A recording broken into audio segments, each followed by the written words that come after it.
மும்பை மாநகராட்சி காலத்துக்கு ஏற்ப ஒரு நல்ல மாறுதலை கொண்டு வந்திருக்கின்றது. இந்த மாற்றம் 2020ஆம் ஆண்டிலிருந்து நடந்து கொண்டிருக்கின்றது, அறிமுகப்படுத்தப்பட்டிருக்கின்றது, நடைமுறைப்படுத்தப்பட்டிருக்கின்றது. அதற்கு முன்னால் மாநகராட்சி பள்ளிகள் மாநில கல்வி திட்டத்தை மட்டுமே, ஸ்டேட் போர்டு சிலபஸ் எடுத்து மாணவர்களுக்கு சொல்லிக் கொடுத்து கொண்டிருந்தது. மாணவர்கள் மாநில கல்வி திட்டத்திலே தான் சேர்க்கப்படுவார்கள். ஆனால் 2020ஆம் வருடம் மாநில கல்வி திட்டம் அல்லாத மற்ற கல்வி திட்டங்கள் அறிமுகப்படுத்தப்பட்டன. அதாவது CBSE, central board of secondary education syllabus பாடத்திட்டம், மற்றும் ஐசிஎஸ்இ என்று சொல்லப்படும் Indian certificate of school education, இவற்றின் பாடத்திட்டங்களையும் கையில் எடுத்துக்கொண்டது மும்பை மாநகராட்சி. இந்த பள்ளிகள் இப்பொழுது மும்பை பொது பள்ளிகள், மும்பை பப்ளிக் ஸ்கூல்ஸ் என்று அழைக்கப்படுகின்றன.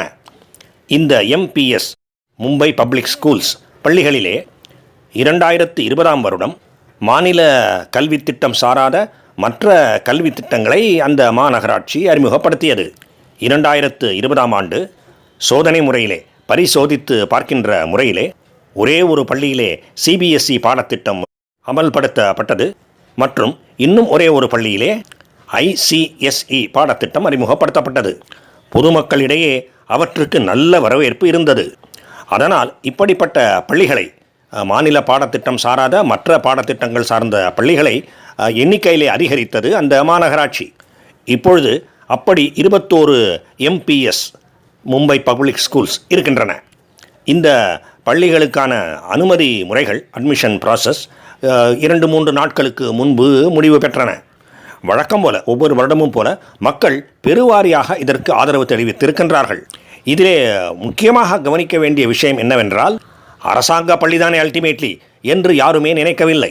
பொருளாதார வசதி குறைவாக இருக்கின்ற மக்களும் சரி, நடுத்தர கீழ் நடுத்தர மக்களும் சரி, பொருளாதார வசதி இருக்கின்ற மக்களும், மேல் நடுத்தர மக்கள் ஃபார் எக்ஸாம்பிள், அவர்களும் சரி, எல்லோருமே போட்டி போட்டுக்கொண்டு தங்கள் குழந்தைகளை இந்த பள்ளிகளிலே அனுமதிப்பதற்கு துடித்து கொண்டு இருக்கின்றார்கள், விண்ணப்பம் செய்திருக்கின்றார்கள். அதுவும் நர்சரி என்கின்ற வகுப்பிலேயே. வழக்கம் போல இப்படிப்பட்ட டிமாண்ட் அல்லது தேவை இருப்பதால் எத்தனை இடங்கள் இருக்கின்றனோ அதற்கு 2 பங்கு விண்ணப்பங்கள் வந்திருக்கின்றன. குலுக்கல் முறையிலே, லாட்டரி முறையிலே நுழைவு, அட்மிஷன் வழங்கப்படும் என்று கூறப்படுகின்றது. எனவே பொருளாதார நிலை தாண்டி எல்லா படித்தர மக்களிடையேயும் இந்த பள்ளிகள் நல்ல வரவேற்பை பெற்றிருக்கின்றன என்பது தெளிவு. பாடத்திட்டத்தை மற்றும் மாற்றாமல், அதாவது சிபிஎஸ்இ ஐசிஎஸ்இ என்று மாற்றாமல், கல்வி தரத்தையும் சொல்லிக் கொடுக்கின்ற விதம், ஆசிரியர்களின் தகுதி, இவற்றையும் மேம்படுத்தி இருக்கின்றது மும்பை மாநகராட்சி. எனவேதான் மேல்தட்டு மக்களும், பண வசதி நன்கு இருப்பவர்கள், தனியார் பள்ளிகளிலே அனுமதிப்பதற்கு தேவையான பொருளாதார வசதி இருப்பவர்கள், அவர்கள் கூட இந்த பள்ளிகளை நாடி வந்து கொண்டிருக்கின்றார்கள். மும்பை மாநகராட்சியும் சரி, பொதுமக்களும் சரி, நல்ல முடிவை எடுத்திருக்கின்றார்கள். எப்படிப்பட்ட பாடத்திட்டத்திலே வருங்காலம் இருக்கின்றது என்பதை அவர்கள் நன்றாக உணர்ந்திருக்கின்றார்கள். சிபிஎஸ்இயும் ஐசிஎஸ்இயும் சற்று கடினமான பாடத்திட்டங்கள் என்று பொதுவான ஒரு கருத்து நிலவுகின்றது. ஆனால் அதை பற்றி அதிகம் கவலைப்படாமல், என் பிள்ளையால் படிக்க முடியுமா, பாடங்களின் அதிகமான சுமையை தாங்க முடியுமா என்பதை பற்றியெல்லாம் அதிகம் கவலைப்படாமல் பெற்றோர்கள் தங்கள் குழந்தைகளை இந்த பாடத்திட்டங்களிலே சேர்த்திருக்கின்றார்கள். விச் மீன்ஸ், அதாவது தங்கள் குழந்தைகளின் மேலே அவர்கள் நல்ல நம்பிக்கை வைத்திருக்கின்றார்கள். மிஞ்சி போனால் அதிகம் உழைக்க வேண்டி வரும், மாணவர்கள் அதிகம் உழைக்க வேண்டி வரும் என்பதை புரிந்து வைத்து கொண்டிருக்கின்றார்கள். ஆனால் அப்படிப்பட்ட உழைப்பு இல்லாமல் வருங்காலத்திலே முன்னேற்றம் என்பதை நினைத்து கூட பார்க்க முடியாது என்பதையும் அவர்கள் தெளிவாக உணர்ந்திருக்கின்றார்கள். அதனால்தான் இப்படிப்பட்ட பள்ளிகளிலே சேர்ப்பதற்காக பெரிய அளவிலே மக்கள் காத்திருக்கின்றார்கள். இந்தியாவிலே மகாராஷ்டிரா, குஜராத் போன்ற மாநிலங்கள் சிறந்து விளங்குகின்றன என்றால் சும்மா இல்லை. அதற்கான திட்டமிடல் பல வருடங்களுக்கு முன்பே தொடங்கிவிடுகின்றது. மக்களிடையே அறிமுகப்படுத்தப்படுகின்றது. மக்களும் அவற்றை விரும்பி ஏற்கின்றார்கள்.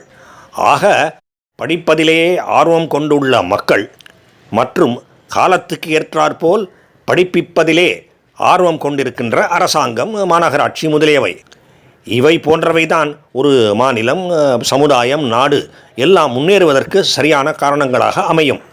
தமிழ்நாட்டிலே நடப்பது என்ன என்பதை பற்றியும் யோசித்து பாருங்கள். இந்த திராவிடர்கள் நமக்கு செய்தது என்ன என்பதை பற்றி யோசித்து பாருங்கள். பழைய பாடத்திட்டங்களையே வைத்துக்கொண்டு காலம் தள்ளி கொண்டிருக்கின்றார்கள். இதற்கு முந்தைய அதிமுக அரசாங்கம் ஓரளவு சில முயற்சிகளை எடுத்தது, நான் அதை மறுக்கவில்லை. ஆனால் ஆட்சி மாறிவிட்டது, காட்சியும் மாறிவிட்டது. அதனால் காலத்துக்கு ஏற்ப பாடத்திட்டங்கள் இல்லை. நவோதயா பள்ளிகளையும் வர அனுமதிப்பதில்லை. அதே சமயம் அப்படிப்பட்ட பாடத்திட்டங்கள் உடைய பள்ளிகளெல்லாம் இல்லவே இல்லை என்று சொல்லிவிட முடியாது. அவையெல்லாம் தனியார் கையிலே இருக்கின்றன. குறிப்பாக திமுகவினர், அதிமுகவினர் கைகளிலே இருக்கின்றன. இதன் பொருள் என்ன? நல்ல பாடத்திட்டம் வேண்டுமா, நல்ல படிப்பு வேண்டுமா, எங்களிடம் வாருங்கள், மிக அதிகமாக பணம் கொடுத்து எங்கள் பள்ளிகளிலே சேருங்கள்.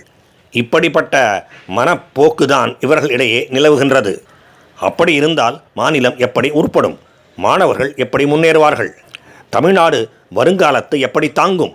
இதை பற்றியெல்லாம் இவர்களுக்கு சிறிதும் அக்கறை இல்லை. கையிலே காசு, வாயிலே தோசை. சந்தைக்கு போகணும், ஆத்தா வையும் காசு கொடு. இதை தவிர திமுகவினருக்கு எதுவுமே தெரியாது. ஏற்கனவே வாழ்வாதாரத்தை பெருக்குவதற்கு வழிவகைகள் செய்யாமல் அப்படிப்பட்ட திட்டங்களுக்காக ஒதுக்கக்கூடிய பணத்தை எல்லாம் இன்றே இலவசங்களாக கொடுத்து மக்களை குட்டிச்சோறாக்கி கொண்டிருக்கின்றார்கள். அதாவது நாளைய பணத்தை எடுத்து இன்றைக்கு கொடுக்கின்றார்கள். வருங்காலத்தை விற்று அந்த பணத்திலே நிகழ்காலத்திலே நிலைமையை சமாளித்து மக்களை திருப்திப்படுத்த முயற்சி செய்து கொண்டிருக்கின்றார்கள். மக்களும் அதற்கு ஏற்றாற் போலவே அடிமுட்டாள்களாகவே நடந்து கொண்டிருக்கின்றார்கள். எதிர்காலம் இருண்டு கொண்டிருக்கின்றது என்பதை எவரும் உணர்ந்ததாக தெரியவில்லை. இது பொருளாதாரத்தின் நிலை. கல்வியிலேயும் அதே கதைதான். தமிழ்நாட்டிலே நாளைய சமுதாயத்துக்கு தேவையான கல்வி திட்டங்களை கொடுப்பதில் முனைப்பு இல்லை. அதாவது அரசு பள்ளிகளிலே கொடுப்பதற்கு முனைப்பு இல்லை. இவர்கள் நடத்தும் பள்ளிகளிலே, அரசியல்வாதிகள் நடத்தும் பள்ளிகளிலே கொடுக்கின்றார்கள். அது வேறு விஷயம். It's also more expensive. அதற்கு அதிக பணமும் செலவாகும். இப்படி எந்த வகையிலே பார்த்தாலும் வருங்காலத்தை பற்றிய கவலை, அக்கறை என்பதெல்லாம் சிறிதும் இல்லாமல், காலத்துக்கு ஏற்ற கல்வி திட்டங்களை கொடுக்காமல், மக்களையும் அதற்கெல்லாம் தயார்படுத்தாமல், அரசாங்கம் என்கின்ற பெயரிலே ஏதோ ஒன்று இயங்கிக் கொண்டிருக்கின்றது. அவ்வளவுதான் சொல்ல முடியும். இந்த நிலைமையிலே மக்கள்தான் விழிப்படைய வேண்டும். இறுதி பொறுப்பை, ஃபைனல் ரெஸ்பான்சிபிலிட்டி எடுத்துக்கொள்ள வேண்டியவர்கள் அவர்கள்தான். பொதுமக்களே சிந்தியுங்கள். ஓட்டுக்கு பணம் வேண்டுமா? ஓட்டுக்கு பணம் தான் கிடைக்கும், அது மட்டும்தான் கிடைக்கும். கொலுசு வேண்டுமா? கொலுசு மட்டும்தான் கிடைக்கும். நல்லாட்சி வேண்டுமா? வருங்காலம் வேண்டுமா? அப்படி அவையெல்லாம் வேண்டும் என்றால் இன்றைய தற்காலிகமான சில விஷயங்களை தியாகம் செய்ய வேண்டும். வேறு வழியே இல்லை. நாங்கள் எந்த தியாகமும் செய்ய மாட்டோம். எப்பொழுதும் நாங்கள் மகிழ்ச்சியுடனேயே இருக்க வேண்டும். கஷ்டப்பட்டு படிக்க மாட்டோம், கஷ்டப்பட்டு உழைக்க மாட்டோம், சாராயத்திலேயே மிதந்து கொண்டிருப்போம். ஆனால் நல்வாழ்வும் வளமையும் எங்களை தேடி வர வேண்டும் என்று பொதுமக்கள் உட்கார்ந்து கொண்டிருந்தார்கள் என்றால் அப்படி உட்கார்ந்து கொண்டே இருக்க வேண்டியதுதான். எந்த விதமான முன்னேற்றமும் ஏற்பட போவதில்லை. அரைஸ், அவேக் என்று கூறினாரே விவேகானந்தர். கண் விழியுங்கள், விழிப்புணர்வு அடையுங்கள், எழுந்திருங்கள் என்று கூறினாரே, அதைத்தான் இப்பொழுது எல்லோருக்கும் நினைவுபடுத்த வேண்டியிருக்கின்றது. வாழ்க பாரதம். ஜெய் ஹிந்த்.